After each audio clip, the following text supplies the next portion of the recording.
Então, o livro do profeta Isaías, capítulo 59, página 805. Os pecados da nação eleita. Quem é essa nação eleita? Isso está narrado lá no Evangelho de João, capítulo 1, versículo 11. Fala de Israel, dos judeus. E a mão do Senhor, ela está estendida, tanto para eles, não somente para eles, como todas as nações na face da terra. Lembramos disso, que a mão do Senhor está estendida, que fala aqui no versículo 1. Eis que a mão do Senhor não está encolhida, para que não possa salvar, nem agravado o seu ouvido, para não poder ouvir. Encolhida, fechada. Então a mão do Senhor não está fechada. Encolhida é isso aqui, né? Fechada, vamos dizer assim. Quem está com a mão fechada, como é que ele vai socorrer alguém, salvar alguém que está em perigo com a mão fechada? Você vai salvar alguém que esteja no rio morrendo afogado, numa piscina, você tem que ir com a mão aberta. A mão aberta significa muita coisa, uma ajuda, mão aberta. Não tem aquele modo de dizer, puxa, mas aquela pessoa, aquele irmão, aquela pessoa, ela é de mão aberta, não é de mão fechada. Então aqui, no caso aqui, falando que o do Senhor, ele não está com a mão fechada, ele está com a mão aberta, estendida para toda a população, para poder salvar. Só que a população precisa também aceitar a salvação. Ele precisa também estender a sua mão. Ele deve estender a sua mão para pegar na mão do Senhor. O Senhor pegar na mão dele e salvar da condenação eterna. E também ele fala que ela não está com a mão fechada, encolhida, para que não possa salvar, nem agravado o seu ouvido. A outra versão fala surdo, século 21. Surdo, ele não está surdo. Não precisa gritar alto para o Senhor, não precisa fazer uma oração para que todo mundo ouvir, gritar alto. Não, o Senhor não está surdo. O seu ouvido, para que não pode salvar, que não pode ouvir, ele ouve. Então o Senhor, ele pode salvar, desde que a pessoa vá de encontro com ele com arrependimento. E o Senhor, ele pode ouvir, ele ouve, até os nossos íntimos de pensamentos, o Senhor ouve.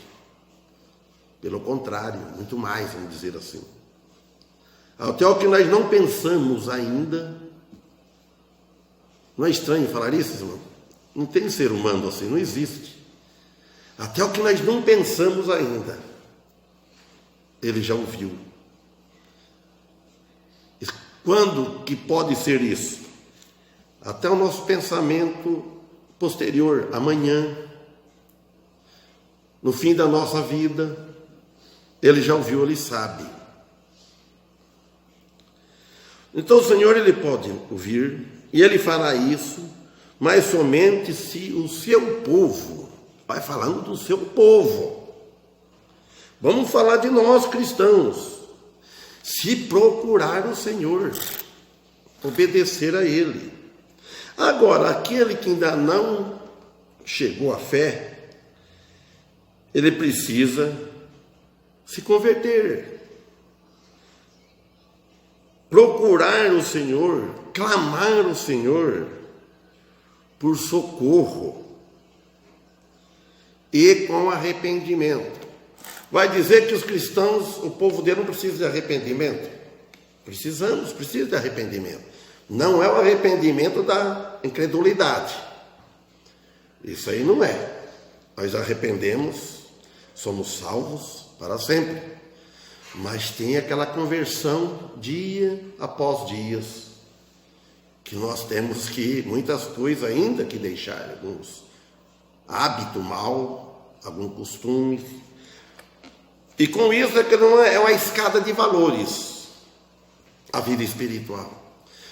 Você vai subindo degrau, degrau. Depois, após a conversão, então vai subindo degrau, degrau. Os degraus da vida. Nesses degraus tem muitas coisas difíceis. Você para no meio. Não deve descer.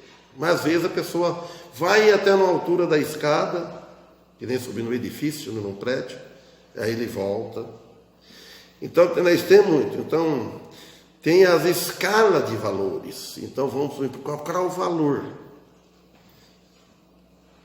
das nossas vidas que tem para nós escolher. A vida nossa é cheia de escalas. É como a música. A música tem as escalas.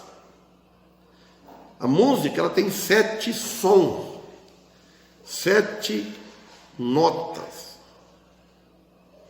Qualquer tom que você der, que nós demos, se não tiver desafinado um tom, certo?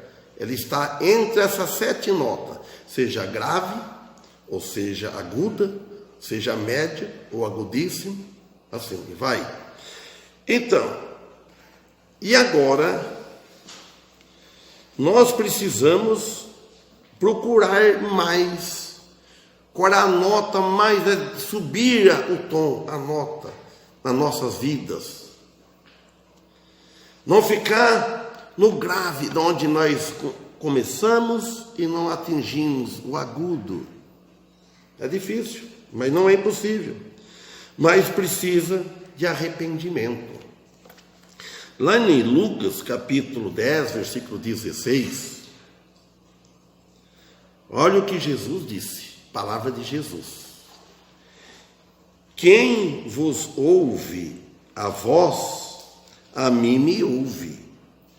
E quem vos rejeita a vós, a mim me rejeita. E quem a mim me rejeita, rejeita aquele que me enviou. Jesus está falando isso para quem? Para os discípulos. E hoje, aqueles discípulos, os 12 apóstolos, não tem mais. Então nós estamos aqui. Então ele falou, quem vos ouve o que os apóstolos iam falar, pregar. Aí ele diz, o que vos ouve a vós, a mim me ouve. Então, aquele que ouve quando nós estamos pregando, falando, você está falando com alguém, aquele que ouve, atende aquela voz, está ouvindo ele, é isso.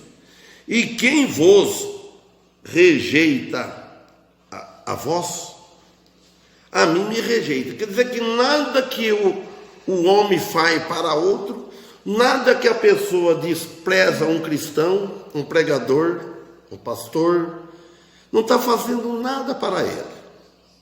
Por isso que nós, cristãos, devemos ter paciência. E tem muitos cristãos, pregadores, perdem a paciência, faz intriga, discute doutrina, discute tanta coisa. Você tem que entender, não está ofendendo a pessoa. Jesus disse, não está rejeitando o que ele está falando, está rejeitando aquele de quem ele está falando. Ele fala, rejeita a mim me rejeita. E a quem a mim me rejeita, ó, Jesus dizendo para eles, rejeita aquele que me enviou. Quem é esse? O Pai.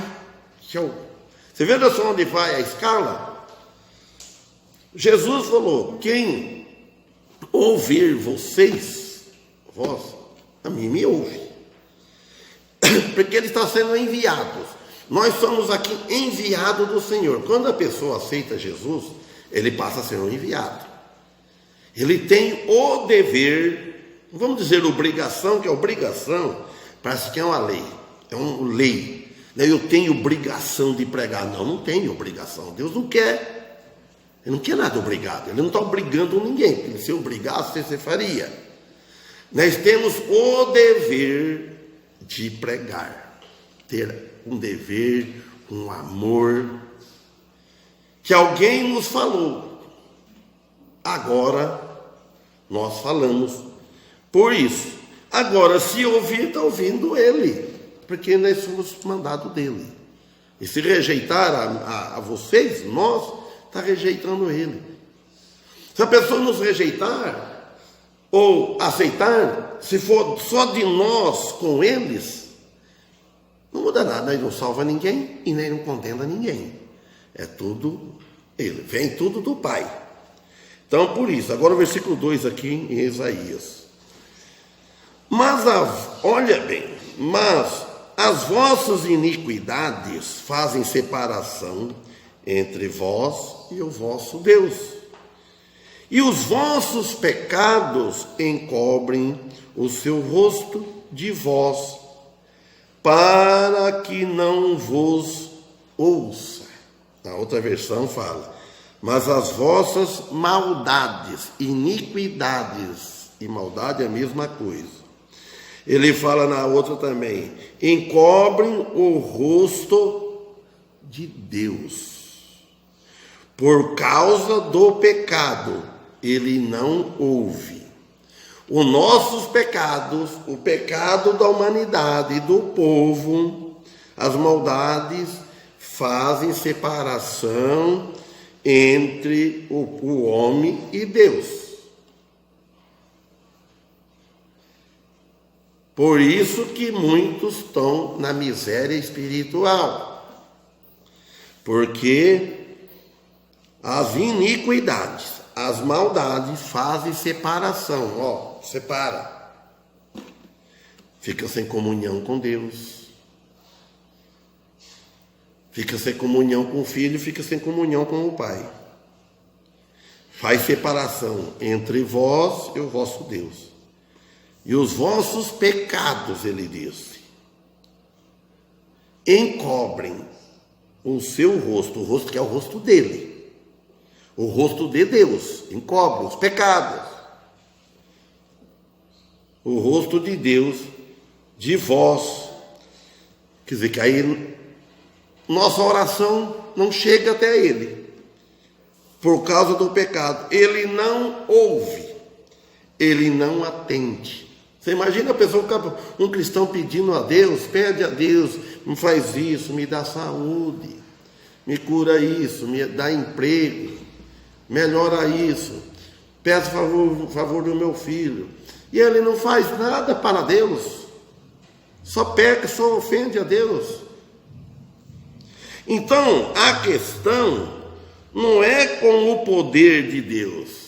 A questão não é a vontade de Deus para salvar, nem que ele não vai ouvir, que ele não ouve. Mas o problema que acontece é que o homem que pecou e separou de Deus, começando de Adão e Eva. O homem pecou e separou de Deus. No caso aqui fala de Judá, que é o quarto filho de Jacó. Então, o homem pecou, vamos começar de Adão e Eva. Pecou, então houve uma separação. Para resolver o problema dessa separação, então Deus enviou o filho dele. Enviou o filho dele para ficar intermédio entre o homem e Deus. Por isso que todos os pedidos, nossas orações devem ser em nome de Jesus. Nós não vamos direto a Deus. Quando Jesus disse lá no Evangelho de João capítulo 14, não se turbe o vosso coração, crede em Deus, crede também em mim. Sabe por quê? Porque a maioria crê em Deus, mas não crê em Cristo. Pode falar que crê em Deus, não faz mais com nenhuma obrigação de crer em Deus. Porque se crer nele, existe. Mas só que ele não salva, porque tem que crer em Cristo. Que nós já lemos, acho que foi hoje cedo, foi ontem, Romanos capítulo 3, 23, que o homem se separou de Deus e não voltou. O homem fica fora, não quer voltar a Deus.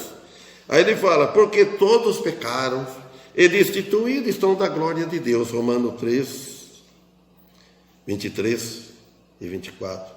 Porque todos pecaram e destituídos estão da glória de Deus. Destituídos, separados. Não tem ninguém bonito, ninguém feio, ninguém melhor, ninguém pior. A classe humana está na mesma situação, perdida, sem Deus. 24 ele diz, sendo justificado, olha bem a palavra, gratuitamente, pela sua graça, pela redenção que há em Cristo Jesus. Então, por Jesus Cristo, nós somos justificados gratuitamente. Ninguém paga a salvação. A salvação não é comprada, ela não está vendida. Ela não está em preço de venda. Ela está sim, em promoção, mas uma promoção gratuita. Não é os pobres que correm atrás de promoção nos supermercados? Quanta vez eu ia no supermercado, barracão lá em Bauru, e eu brincava com eles. Colocava batata, 5 centavos o quilo, você imagina? Você podia comprar até 5 quilos. E eu falava para ele, por que você não põe já de graça? 5 centavos. Eles davam risada, eu sabia, né? Que você vai lá para comprar, você não compra só a batata. E os pobres vão. E, se note bem, e atrás da salvação é os pobres. Os pobres mais do que procuram a Cristo. É muito difícil um rico se salvar, porque Jesus disse. Jesus disse isso. O rico, para dizer algo, o rico ele já tem um pedaço do céu aqui na terra. Não tem? Porque o rico, o que ele quer, ele gosta, ele não é contra rico nem nada. Nada. Quem é que não gostaria de ser rico? Primeiro, ser rico com Deus e ter os bens. A riqueza não é pecado, o pecado é o amor da riqueza, é o apego à riqueza, por ela acima de Deus, no lugar de Deus. Mas o rico gosta e o pobre sofre. E o pobre é o mais que procura a Cristo. Então a situação do homem é essa: sem Cristo, separação total. Todos os homens postos na mesma situação, até os mais religiosos ou justos entre eles, seguem destinados da glória de Deus, destituídos da glória de Deus, todos, sem exceção. Até os religiosos. Porque a religião não salva ninguém. O que salva é Cristo. Versículo 3. Aí ele fala, porque as vossas mãos estão contaminadas de sangue, e os vossos dedos de iniquidade, maldade. Os vossos lábios falam falsidade, outros falam mentira, é a mesma coisa. A vossa língua pronuncia perversidade. Por que as nossas mãos estão contaminadas de sangue, mesmo salvo? Porque nós que crucificamos Jesus, ele morreu por nós. Ele derramou sangue por nós. para nos salvar. Então a nossa mão está contaminada de sangue, porque nós temos culpa. Os nossos pecados que crucificou Jesus, os nossos pecados que crucificou Cristo, matou Cristo. Deus castigou os nossos pecados no seu Filho. Então nós somos todos culpados, nasce com essa culpa. Mesmo que não foi em nossas mãos que pusemos, mas nós estávamos lá também. Porque Ele morreu por nós, por o mundo todo. Então por isso, e também, e os vossos dedos de iniquidade, não salva nada em nós, nada em nossos dedos, tudo cheio de iniquidade, de maldade, você usa os dedos. E os vossos lábios, ele está falando, falam falsidade, mentira.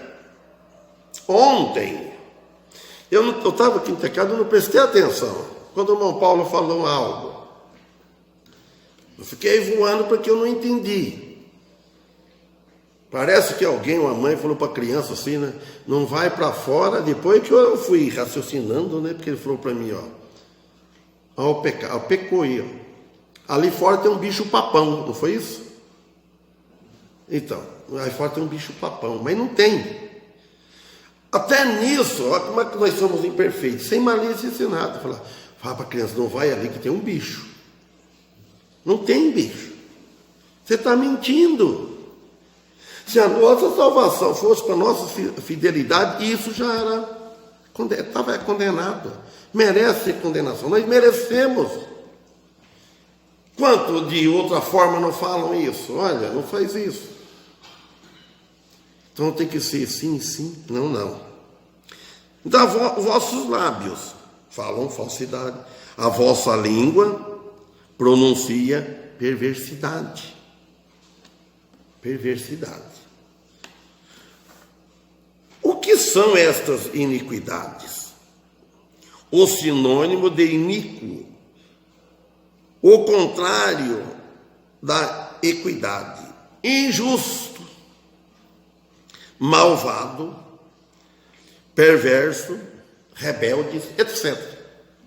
Equidade. Iniquidades. É sinônimo disso. Equidade também, agora a equidade é um sentimento de justiça. Quem tem equidade quer o conta da iniquidade. A quem ele tem a equidade, brota dentro dele, pelo Espírito Santo, aquele sentimento de justiça que faz, como nós, cristãos, ou eu, nós, reconhece o direito de cada um. Quando nós vemos assim, esse é o meu direito. Não, é meu direito e a minha vez. Quando você abre mão disso, então você está reconhecendo, ou se não, é o direito dele mesmo. Você reconhece equidade. Abrir mão de certos privilégios. Que julga com um critério legal. Um julgamento legal. Imparcial. Imparcial, que vem de Cristo. Que nem aquela hora eu pensei o que está tocando, pedir um hino. A minha mulher pediu um hino primeiro, o outro pediu. Aí alguém falou, mas ela pediu primeiro. Na hora eu pensei assim, se fosse de fora, outros, aí eu podia seguir a ordem. Mas é da minha família, então, minha esposa, ou que fosse um irmão na carne, vamos dizer assim, então atender o pedido do outro. Então não é porque é minha esposa, ela pediu primeiro, não vou atender ela. Nós vamos. Mais ou menos isso. Ter aqui um sentimento de justiça, amor ao próximo, retidão que vem de Cristo. É muito fácil você conhecer uma pessoa que tem a retidão de Cristo. Ela mostra no conversar, ela mostra. Nós nunca devemos ser a ver santinho, cara de santo, bondoso nas reuniões da igreja, nos cultos. Prova, teste é lá fora, é longe dos irmãos, longe da igreja, mas não está longe de Deus. Deus está em todo lugar que nós estamos. O cristão, ele é chamado de a luz do mundo, sal da terra, então ele deve ser isso. Luz que clareia, que ilumina, que tem Cristo. Sal que dá um tempero. 4 aqui. Ninguém há que clame pela justiça, nem ninguém que compareça em juízo pela verdade. Confiam na verdade e falam mentiras. Concebem o mal e dão à luz a iniquidade. Lembrei outra coisa. Esses dias, tempinho me convidaram para ser testemunha de uma pessoa para aposentadoria. Eu expliquei bem para ela antes. Às vezes, a pessoa me convidar para me ser testemunha não é um bom negócio, eu falei. Porque eu tenho muitas cismas de certas testemunhas, de ser testemunha, de advogados, que quer ver que você fala mentira, você confirma. Aí eu expliquei, todo veio em casa, falei, eu sou cristão, e além disso sou pastor. Nem que eu não fosse pastor, mas para mim testemunha eu tenho que vou falar o que eu conheço, porque eu conheço a pessoa muito bem, né? Até quando nós éramos vizinhos. Falei, eu vou falar tudo isso. A verdade, eu vou falar o que é. Eu não vou falar o que não é. Então, ao parecer, aqui fala, ninguém há que clame pela justiça. As pessoas clamam pela injustiça. Ele quer fazer injustiça. Nem ninguém que compareça em juízo pela verdade. O cristão é muito pelo contrário. Ele vai pela verdade. Vocês imaginam, o juiz perguntou até para mim assim, ó, se eu, sabe, da idade. Eu falei, da idade dela. Falou, olha, não sei, mas não é para lembrar tempo, sim.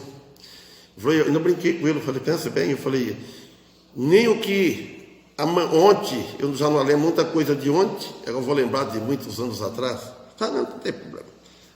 Aí eu queria lembrar do tempo certinho, né? De quando é que ela mudou lá, quando começou a trabalhar, que idade que eu tinha, que ela tinha. Eu chutei, eu falei, vou chutar. Eu tinha 16 anos. Foi mais ou menos, por aí. Então, bom, não fez o caso, né? Olha a preocupação. Agora, quem não é cristão, ele não preocupa com nada. Ele vai e ele fala. O que o advogado mandar falar, ele fala. Eu não creio que é só eu que sou assim. Eu penso que o cristão, eles são cuidadosos com isso. Aí ele fala, confiam na vaidade. A outra fala, no que é vão, que é a mesma coisa. E falam mentiras. Olha, aqui fala, concebe o mal. Olha aquela outra fala. Engravidam do mal. Quer dizer, confiam na vaidade, falam mentira e engravidam do mal. Ficam grávidas. Mesma coisa que concebe uma mãe, uma mulher que concebe e fica grávida de uma criança. Então, só que ele vai ficar grávida do mal, da maldade.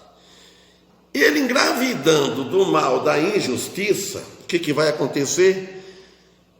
Vai dar à luz a iniquidade, a maldade.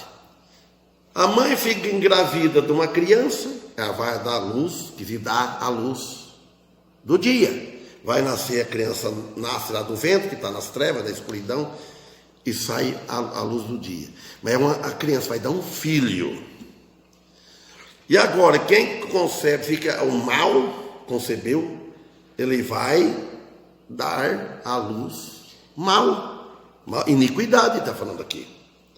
Então o Senhor está falando aqui do povo que, enquanto eram somente religiosos, cerimonialmente religiosos, moralmente eram injustos, sem conversão, sem afeto, sem regeneração. Religião não salva ninguém. A religião colabora mais ainda para o inferno, que deixa a pessoa que endurece o coração para aceitar Jesus. Porque ele confia na religião dele, o que ele aprendeu na religião dele, na teoria humana, e com isso a teoria de Deus, de Cristo, a Bíblia fica de lado. Então nós devemos. Então aí, não clame, ninguém clame pela justiça. 5. Chocam ovos de basilisco. Na outra fala, chocam ovos de cobra. E tecem teia de aranha. O que comer dos seus ovos, dos ovos deles, morrerá. E quebrando-os sairá uma víbora. Quer dizer, o que pisando nos ovos que for pisado, sai uma víbora, na outra versão. Então, basilisco também diz que é lagarto, cobra, serpente.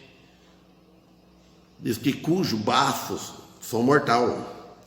Então, estes atos são expressões de seus orgulho, ódio. Então, a pessoa que está nessa classe são orgulhosos, odeia muitos outros, uma vida separada totalmente de Deus. Não está falando para os cristãos isso, não tem como. Uma vida separada de Deus, perdidos nas trevas, essas pessoas, e sem o Salvador Jesus. Classe ímpia. Então, a acusação aqui é assombrosa. Ele aplica 3 exemplos perigosos aqui que descreve sobre o povo início de antigo, lá os judeus, lá em Israel, quando Jesus veio para eles, o povo de Judá. Primeiro, chocam ovos. Vamos dizer para o povo de hoje, chocam ovos de cobra. Se chocar ovo de cobra, vai sair cobra. E cobra venenosa. Então aqui ele descreve a situação de toda a humanidade sem Deus. Nós éramos desse jeito, mais ou menos. Mesmo sendo o povo de Deus, às vezes, uma vez ou outra, nós fazemos isso. A comparação aqui indica uma iniquidade que vai crescendo cada vez mais na vida de alguém, se ele não der um basta. Precisa que logo ele dá um basta nisso, cortar isso pela raiz, logo quando é a nova vida em Cristo Jesus, quando ele encontra com Deus. Sendo aí, ele vai melhorar de vida depois que ele passa a aceitar Jesus.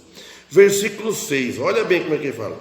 As suas teias não prestam para veste, nem se poderão cobrir com as suas obras. As suas obras são obras de iniquidade e obra de violência há nas suas mãos.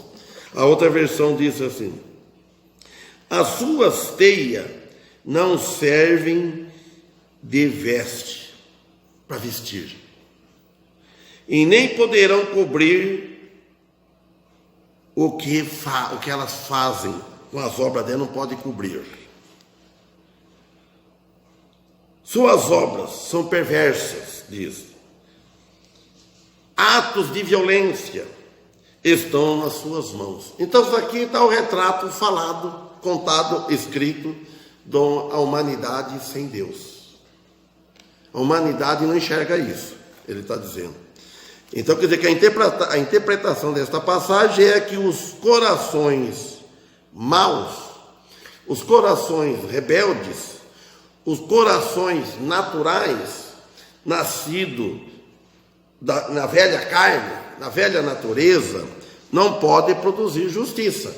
O homem antigo, o velho homem, não pode produzir justiça, porque ele não tem a justiça de Cristo, mas só injustiça em suas vidas. Não prestam para as vestes espirituais, para ele cobrir com as coisas de cima, com injustiça. Não poderão cobrir as suas obras, não tem como cobrir com as suas obras, as coisas que eles fazem com injustiça, com mentira, com maldade, com violência. Eles fazem as boas obras deles, mas em consequência, em resultado, querem cobrir com injustiça, violência. Que não crer em nada você pode crer de bom, muito pelo contrário, só destruição. Não cria nada do que é bom, nada do que é bom, só destruição. E o próprio mundo está banhado dessa violência, cada vez pior, como diz no Evangelho de João, capítulo 10, versículo 10. Jesus disse no Evangelho de João, capítulo 10, versículo 10. O que ele fala lá? O ladrão não vem senão roubar ou matar e a destruir. Olha bem, ele faz uma comparação.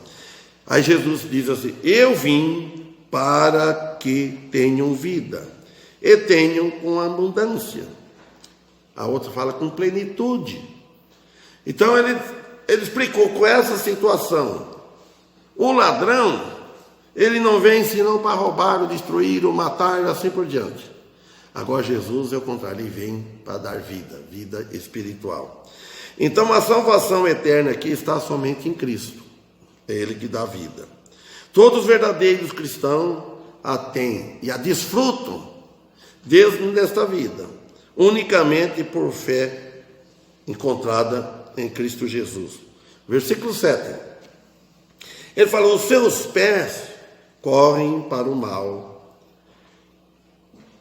e se apressam para derramar o sangue inocente. Os seus pensamentos são pensamentos de iniquidade, destruição e quebrantamento há nas suas estradas. Olha bem, irmãos, como é que está esse mundo da violência que nós vemos pelos jornais, na televisão. Pessoa mata.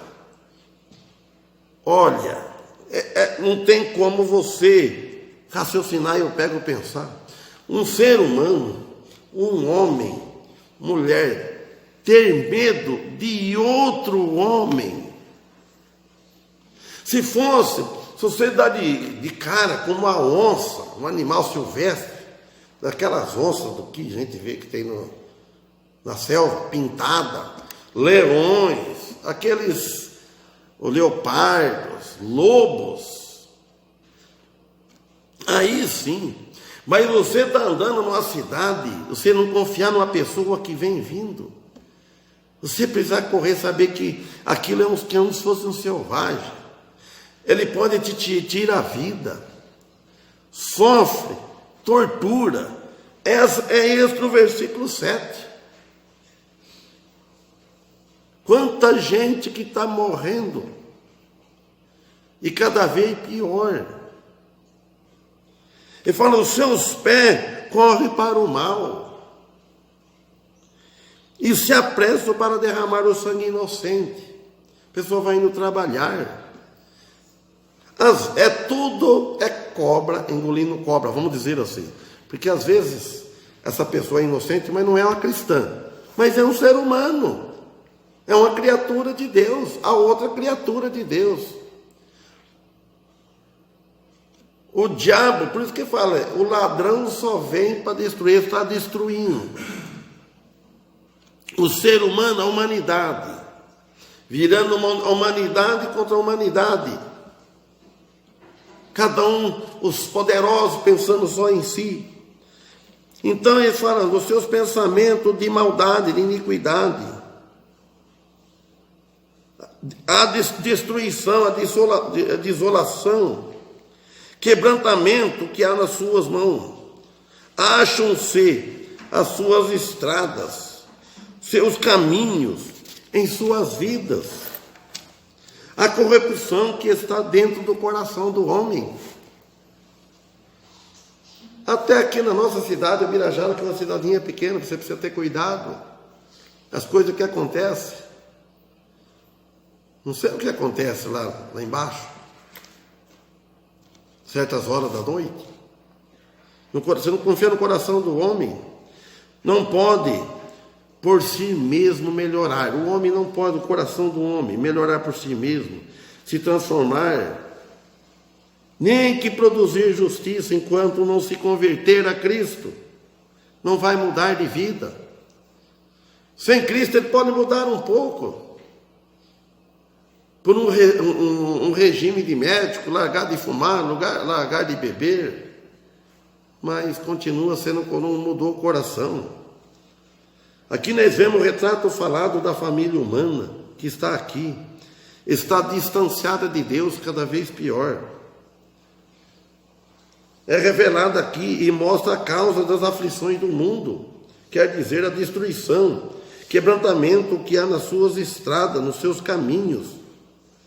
Isto corresponde à questão do povo de Deus. Não ouve os clamores dele, de Deus. Orações pedido. Pede e Deus não atende. Porque às vezes o cristão estão praticando assim. Olha o versículo 8. Não conhece o caminho da paz, e nem há justiça nos seus passos. Fizeram para si veredas tortuosas, quer dizer, caminhos tortos. Todo aquele que anda por elas, essas veredas, não tem conhecimento da paz. Veredas, quer dizer, caminho estreito, caminhos tortuosos, eles fazem para ele do jeito. Na outra fala, eles não conhecem o caminho da paz. Não conhecem o caminho da paz. O pessoal sem Cristo no mundo. Eles fazem para si um caminho, uma religião para ele seguir. O caminho é esse que nós estamos vendo. Que só a destruição. O tema deste versículo é a paz. Paz que o mundo não conhece. Que está de João 14, 27. Jesus disse lá no Evangelho de João, a palavra dita por Jesus. Jesus disse assim, deixo-vos a paz. A minha paz vos dou. Não vou lá dou como o mundo a dá. Não se turbe o vosso coração, nem se atemorize. Então vou deixar essa paz aqui para os irmãos, para mim, para os irmãos, como fosse. Jesus é que disse, ó, deixo-vos a paz. A minha paz eu vos dou. Ele falou, não vou lá a dou como o mundo a dá. Não. A paz do mundo, não. Aí ele fala, não, na outra versão, não se perturbe, não se turbe o vosso coração, nem tenha medo, não se atemorize. A paz do mundo, ela é superficial, ela é temporária, e muitos cristãos não estão reconhecendo isso. A paz do mundo, correndo tanto atrás das coisas do mundo, ela é superficial, ela é aqui. O que é superficial? Ela é rasa, ela não é profunda, ela não é eterna. De Jesus ela é eterna. Essa paz superficial é até quando a pessoa tem uns dias de vida. Às vezes ele pode viver muitos anos, mas não vai ter essa paz na vida dele. Nas coisas materiais que são temporárias. A paz de Cristo é no coração, ela vem dos céus, a paz de Cristo, nas coisas espirituais. A paz que Deus oferece vem pelo seu Espírito Santo. Na santificação, que há uma enorme diferença da paz do mundo. A santificação em Cristo Jesus. Sem Cristo, sem Deus, sem salvação, sem perdão, não há paz interior, lá da alma. E nem há justiça nos seus passos, quer dizer, suas decisões, as nossas decisões, a deles, não nossas. Às vezes nossas também, muitas vezes, são equivocadas. O cristão, ele erra, ele engana. E o seu juízo ou direito sem sucesso. Às vezes o cristão, ele se engana. Aí não tem sucesso. Vive uma vida insegura, desanimado da vida espiritual, para no meio do caminho. Ou pior, ele não tiver certeza de fé, de esperança. Então fizeram para si caminhos tortuosos, sem Deus, sem arrependimento. Faz um caminho, irmãos, mas sem arrependimento, sem um novo nascimento, sem uma renúncia, sem Cristo, sem paz. A paz, ela não é uma filosofia ou uma teoria humana, mas sim ela é de Deus. Vamos parar onde começamos. Eis que a mão do Senhor não está encolhida, para que não possa salvar, nem agravado o seu ouvido para não poder nos ouvir. Lembrando disso, na paz que Jesus oferece, e lembrando que o Senhor não está com a mão encolhida, e nem está surdo, para nos ouvir, para nos atender, então devemos. Amém?